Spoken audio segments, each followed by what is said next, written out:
wabarakatuh. Perkenalkan, nama saya Uzi Ayuningsi. Saya dari Prodi PIAUD semester 3 yang akan mempresentasikan makalah saya yang berjudul Kewajiban Belajar Mengajar Perspektif Hadis dalam mata kuliah Hadis Tarbawi yang diampu oleh Ibu Siti Mahmudah MA.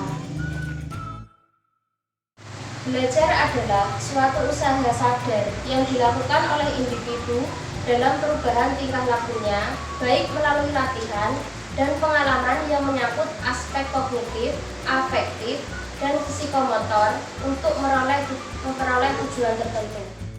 Hampir semua ahli telah mencoba merumuskan dan membuat tafsiran tentang belajar. Seringkali pula perumusan dan tafsiran itu berbeda satu sama lain. Belajar adalah modifikasi atau memperteguh kelakuan melalui pengalaman. Secara rasional, semua ilmu pengetahuan dapat diperoleh melalui belajar. Maka, belajar adalah key term, istilah kunci, yang paling vital dalam usaha pendidikan. Sehingga, tanpa belajar sesungguhnya tidak pernah ada pendidikan. Belajar adalah perubahan tingkah laku yang relatif menetap sebagai hasil pengalaman dan interaksi dengan lingkungannya.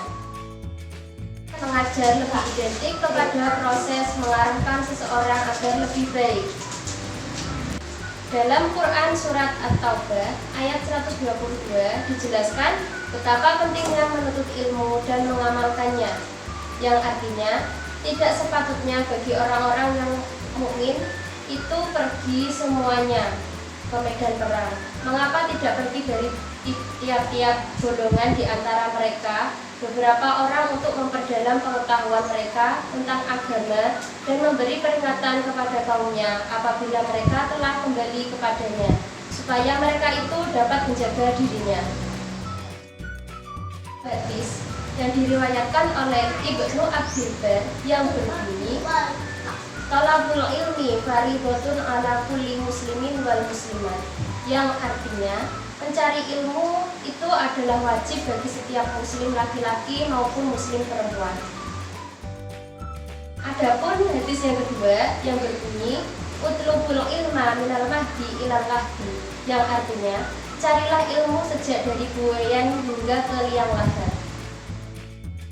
Hadis di atas, Islam memotivasi pemeluknya untuk selalu meningkatkan kualitas keilmuan dan pengetahuan. Tua atau muda, pria atau wanita, miskin atau kaya mendapatkan porsi yang sama dalam pandangan Islam dalam kewajiban untuk menuntut ilmu atau pendidikan.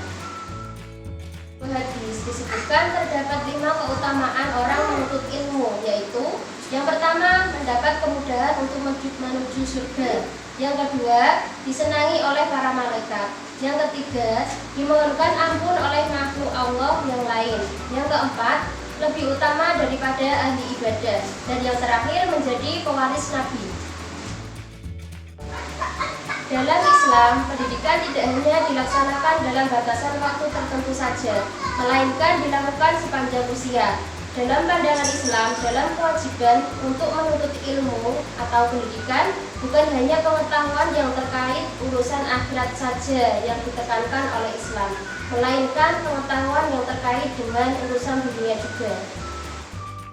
Kesimpulannya, belajar mengajar wajib bagi muslim laki-laki dan perempuan tanpa adanya batasan waktu.